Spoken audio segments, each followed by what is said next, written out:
హల్లెలూయా. ప్రభువైన యేసుక్రీస్తు వారి నామములో మీ అందరికీ శుభములు. ఈరోజు వాక్యాన్ని మనం చదువుకుందామండి. హెబ్రీయులకు రాసిన పత్రిక 11వ అధ్యాయము 6వ వచనంలో ప్రభు మన కొరకు వ్రాయించిన మాటలు చదువుకుందాం. విశ్వాసం లేకుండా దేవునికి ఇష్టుడై ఉండుట అసాధ్యం.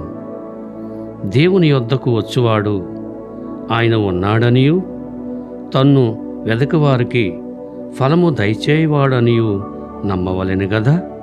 ప్రియా దేవుని బిడ్డలారా, విశ్వాసంతో దేవుని దగ్గరికి ఎంతమంది వచ్చి దేవుణ్ణి అడుగుతున్నారు?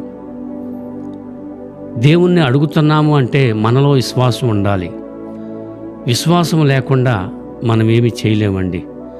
దేవుని ఆత్మ మనలో ఉంటేనే మనకు విశ్వాసం వచ్చుద్ది. కాబట్టి ఇక్కడ పౌలు గారు హెబ్రీయులకు ఈ పత్రిక రాస్తూ విశ్వాసం లేకుండా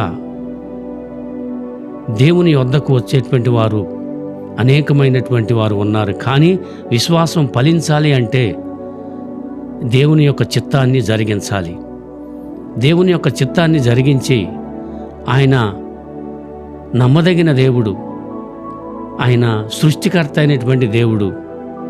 ఆయన దగ్గరకు వచ్చేటువంటి వారు దేవుడి కార్యాన్ని జరిగిస్తాడు.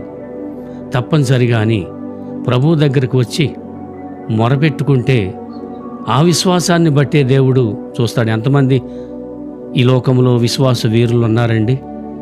ఆ విశ్వాస వీరులు చాలామందిని మనం చూస్తున్నాం. కానీ విశ్వాసం లేకుండా మనకి ఎటువంటి యొక్క రిప్లై ప్రభు దగ్గర నుండి రాదండి. విశ్వాసాన్ని బట్టే దేవుడు మనకు ప్రతిఫలం ఇస్తాడు.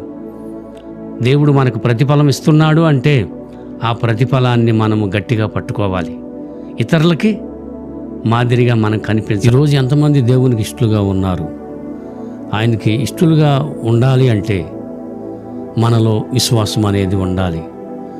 విశ్వాసం లేకుండా దేవునికి ఇష్టడై ఉండుట అసాధ్యం. కాబట్టి ఈ వాక్యాన్ని దేవుడు దీవించునుగాక. చిన్న ప్రార్థన చేద్దాం రండి. పరిశుద్ధుడు అయిన దేవా, కృపగల తండ్రి, మీ బిడ్డల నాయన, విశ్వాసం అనేది ఎంతో గొప్పది. ఆ విశ్వాసాన్ని బట్టే నాయన మమ్మల్ని మీరు కాపాడుతున్నారు. ఈ షార్ట్ వీడియో చూస్తున్నటువంటి ప్రతి బిడ్డను కూడా పేరు పేరున మీరు దీవించండి.